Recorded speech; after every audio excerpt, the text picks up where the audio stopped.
Tuhan bersamamu dan bersama rohmu. Inilah Injil suci menurut Yohanes. Dimuliakanlah Tuhan. Pada waktu itu ada pesta perkawinan di Kana yang di Galilea, dan ibu Yesus ada di situ. Yesus dan murid-muridnya diundang juga ke perkawinan itu. Ketika mereka kekurangan anggur, ibu Yesus berkata kepadanya, mereka kehabisan anggur. Kata Yesus kepada ibunya, mau apakah engkau dari aku, ibu? Saatku belum tiba.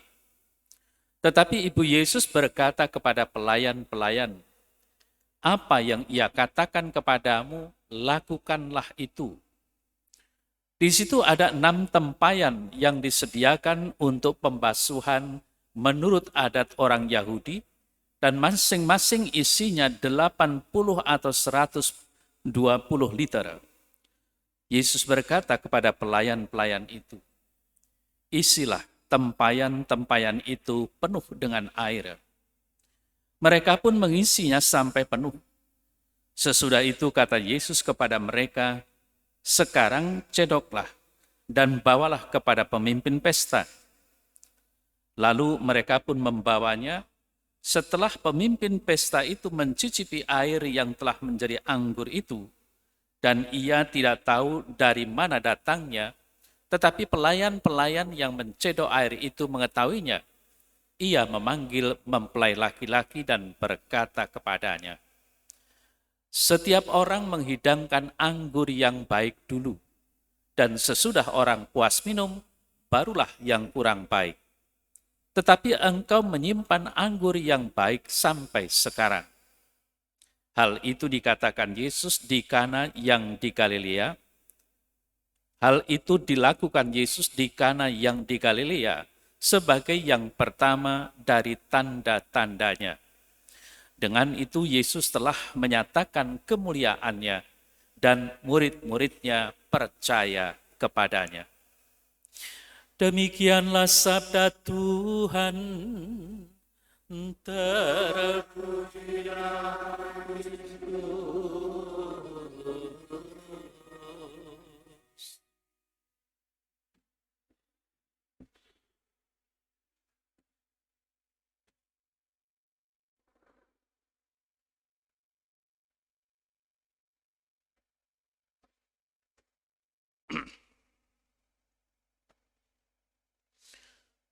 Saudara-saudari yang terkasih dalam Kristus Yesus, kita sebagai orang beragama, tanpa disadari, kita menjadi orang yang seringkali membanding-bandingkan agama yang satu dengan agama yang lain. Nabi yang satu dengan nabi yang lain. Termasuk Tuhan kita Yesus Kristus dibandingkan dengan nabi-nabi yang lain. Nah, dalam membandingkan itu, seringkali dilihat perihal apa yang disebut mukjizat.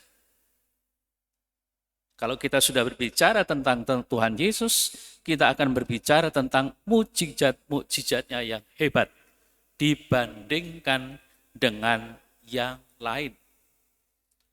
Entah itu menyembuhkan orang sakit, entah itu mengusir setan, atau seperti yang tadi kita dengar, mengubah air menjadi anggur, bahkan sampai menghidupkan orang mati. Kesimpulannya, Tuhan kita Yesus Kristus itu yang paling hebat. Lalu kita bangga. Nah, saudara terkasih, apakah itu salah? Tidak juga. Tapi seringkali kita lupa, sebenarnya Yesus datang ke dunia ini untuk apa? Sudah sejak awal Injil diberitakan, baik itu Yohanes Pembaptis maupun Tuhan kita Yesus Kristus mewartakan bahwa waktunya sudah dekat, ya, bertobatlah atau percayalah kepada Injil. Maksudnya apa? Maksudnya tidak lain bahwa tujuan dari Yesus itu datang ke dunia untuk mewartakan Injil. Tapi Injil yang bagaimana? Bukan Injil dalam bentuk buku seperti yang kita punya. Bukan. Dulu belum ada.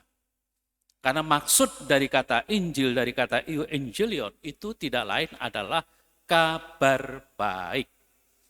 Jadi Yesus itu membawa kabar baik. Kabar baik yang mana? Kabar keselamatan. Di mana Allah telah mengutus Sang Mesias untuk menebus dosa manusia dan kemudian menyelamatkannya dari dosa. Itulah kabar baiknya. Nah, apa relevansi dari warta Injil atau kedatangan Yesus itu dengan peristiwa yang tadi kita dengar bersama, yakni perkawinan di Kana, di mana pada saat perkawinan itu, pesta itu kekurangan anggur. Lalu dikisahkan bagaimana Ibu Yesus berkata kepada Yesus, mereka kehabisan anggur. Nah, di sini kita sudah mulai dipusatkan. Kepada siapa? Kepada Maria. Lalu, apa yang menjadi tanggapan Yesus? Mau apakah engkau dari aku, Ibu? Saatku belum tiba. Kita harus merenungkan, merefleksikannya begini. Dengan Ibu Maria yang mengatakan mereka kehabisan anggur, Maria berkata kepada Yesus tentang situasi kenyataan pesta pada waktu itu. Yang namanya pesta bagi orang Yahudi, kalau tidak ada anggur, tidak ada pesta. Dan bahkan dikatakan tadi, di dalam pesta orang Yahudi, pertama-tama dikeluarkan anggur yang paling baik. Kemudian setelah orang puas minum, dikeluarkan anggur yang kurang baik. Tetapi apa yang terjadi? Terbalik. Justru sampai sekarang, pengantin itu masih menyimpan anggur yang paling baik. Berarti ini hal yang tidak biasa. Nah, sehubungan dengan mukjizat, air yang berubah menjadi anggur. Tadi saya sudah menyinggung, kita mulai membanding-bandingkan yang namanya mukjizat, kemudian kita bangga karena Tuhan kita Yesus Kristus bisa membuat mukjizat yang bermacam-macam sampai pada menghidupkan orang mati. Ya. Bahkan mungkin juga orang lain mengatakan bahwa agama Kristen itu agama mukjizat. Apakah memang demikian? Pertanyaan itu bisa juga kita terapkan pada warta Injil pada pagi hari ini. Apakah memang penginjil Yohanes itu mau mengatakan, mau mewartakan tentang mukjizat itu sendiri? Saya katakan kemungkinan besar tidak. Bagaimana tidak? Pertanyaan yang perlu kita renungkan adalah, apa yang menyebabkan pesta sukacita kebahagiaan sang pengantin dalam pesta perkawinan itu? Apakah soal air menjadi anggur? Mungkin kita bisa menjawab iya. Tapi pertanyaan mendasar adalah, apa yang menyebabkan air bisa menjadi anggur itu? Yang menjadi sebab adalah kehadiran Yesus. Kedatangan Yesus. Coba bayangkan kalau Yesus tidak hadir di situ, apakah kemudian pesta akan berlangsung? Tidak. Yang punya pesta pasti akan malu, pesta itu akan berhenti. Nah, berarti apa di sini? Berarti bahwa sukacita atau kebahagiaan kita sebagai manusia, kita yang selalu saja bersukacita karena kita sungguh percaya bahwa Allah itu selalu hadir dan menolong diri kita. Bagaimana hal itu harus kita renungkan. Tidakkah tadi Maria mengatakan, apa yang ia katakan kepadamu, lakukanlah itu. Maria tidak mendesak Yesus.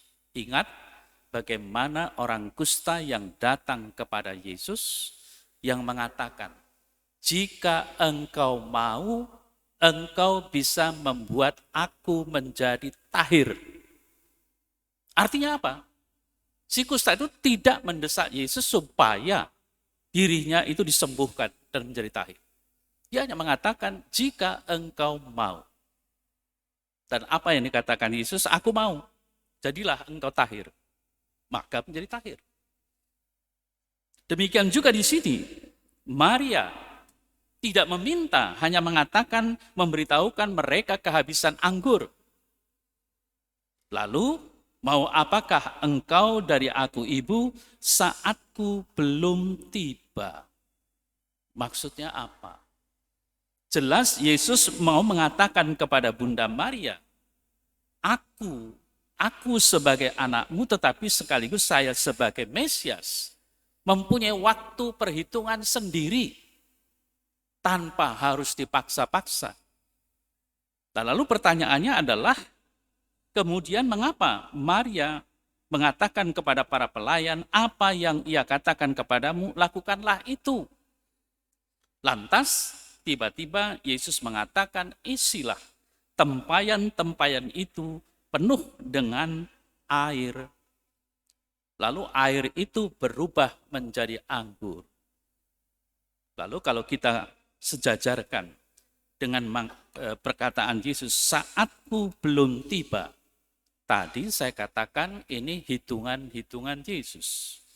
Tetapi kemudian ia menyuruh tempayan-tempayan itu diisi dengan air secara penuh. Kalau kita merenungkan hal ini, apa atau mengapa Yesus melakukan hal itu dan menyuruh pelayan-pelayan itu mengisi tempayan, bukan persoalan saatku belum tiba, tetapi persoalan di mana dia melihat suatu kenyataan. Pesta itu harus berlangsung terus, tidak berhenti.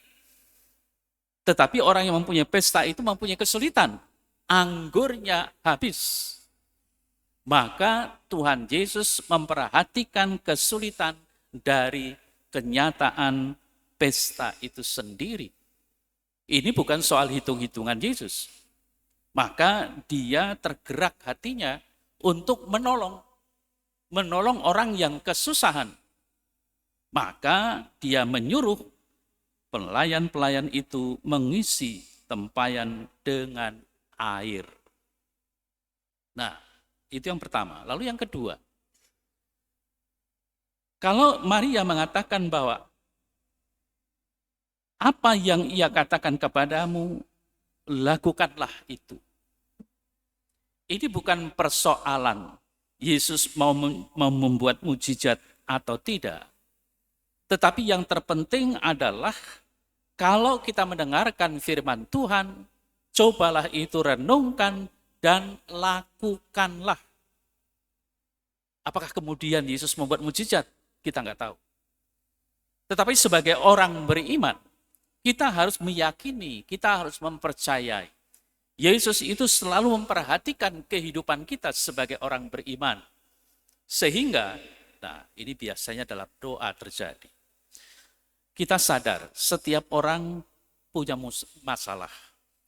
Setiap orang pasti mempunyai deritanya masing-masing, entah besar, entah kecil. Lalu apa yang terjadi dalam doa? Kita selalu memohon, kita selalu meminta dengan macam-macam doa. Yang penting Tuhan dengar, Tuhan kemudian kabulkan doa kami. Kan itu mak. Ya. Nah kalau seperti itu jelas berbeda dengan apa yang dikatakan dengan Bunda Maria. Bunda Maria hanya mengatakan apa yang ia katakan kepadamu. Dengan kata lain, kalau Allah itu berfirman, maka lakukanlah itu. Sedangkan kita seringkali dengan penderitaan yang ada pada diri kita, lalu kita mendesak-desak Tuhan. Supaya kita dilepaskan dari ini, supaya kita menjadi ini, lalu kalau kita berusaha, kita harus menjadi untung, dan sebagainya, dan sebagainya. Apakah memang harus begitu? Saudara-saudari yang terkasih, kenyataan apa yang kita dengar firman pada pagi hari ini, jelas mengingatkan kita semua, kita harus bersikap bagaimana sebagai orang-orang beriman ini. Saudara-saudara yang terkasih, memang kita sebagai orang-orang beriman hendaknya selalu menyadari bahwa kita harus mau mendengarkan firman Tuhan. Kita harus selalu mau merenungkan dan kemudian melakukan apa yang dikehendaki Tuhan dalam kehidupan kita ini. Ingatlah, dengan hidup yang seperti itu, Allah itu kan tetap sama. Dari dulu sampai sekarang. Dan juga sampai yang akan datang. Yang jelas Tuhan itu tidak pernah tidak mendengarkan. Pasti mendengarkan. Maka saya selalu mengatakan bahwa kalau kalian berdoa, pertama-tama harus percaya Tuhan itu mendengar. Kalau nggak percaya Tuhan mendengar, ya jangan berdoa untuk apa. Ya. Dan ingatlah juga, apakah sekedar Allah itu mendengar? Tidak, Allah itu pasti mengabulkan. Kalau Allah tidak mengabulkan, untuk apa saya minta kepada Allah? Nah, tapi ternyata dalam kehidupan kita, seringkali dengan banyaknya doa yang kita ungkapkan, lalu lama sekali kita tidak melihat apa reaksi dari Tuhan, lalu mengatakan, Tuhan itu mungkin pilih kasih. Tuhan itu mungkin tidak mendengar. Tuhan tidak mau mengabulkan. Kan begitu. Padahal keyakinan kita harus menunjukkan bahwa Allah itu adalah Allah yang sungguh memperhatikan kesulitan-kesulitan manusia. Hanya saja jalan pemecahannya bukan selalu apa yang kita pikirkan. Sehingga saudara terkasih, mengapa dalam doa-doa kita selalu hendaknya diakhiri dengan jadilah kehendakmu, bukan kehendakku. Artinya apa? Artinya ada penyerahan diri, penyerahan kehendak kita terhadap Allah dan terhadap kehendak Allah itu. Nah, kalau Tuhan kita seperti itu, dan memang itu layak untuk kita percayai, maka apa yang dikatakan pada akhir perikopa tadi, hal itu dilakukan Yesus di Kana yang di Galilea, sebagai yang pertama dari tanda-tandanya. Dengan itu Yesus telah menyatakan kemuliaannya, dan murid-muridnya percaya kepadanya. Lihat, pada akhirnya murid percaya kepadanya. Mengapa? Pertama, dia sudah melihat apa yang dilakukan oleh Yesus, kenyataan Yesus yang mempunyai perhatian yang besar terhadap manusia-manusia yang menderita. Dan hal ini pantas diteladani, ditiru oleh para muridnya. Bagaimana kemudian menolong orang-orang yang menderita itu sendiri. Maka marilah saudara terkasih, dengan peristiwa seperti yang difirmankan pada pagi hari ini, hendaknya menyadarkan diri kita sendiri pertama-tama soal iman kita kepada Tuhan Yesus, lalu bagaimana sikap kita terhadap firman-Nya, lalu bagaimana usaha kita dalam kehidupan ini yang harus selalu mendengar dan melakukan apa yang dikatakan oleh Yesus atau yang dikehendaki oleh Yesus, seperti apa yang dinasihatkan Bunda Maria kepada para pelayan tadi. Amin.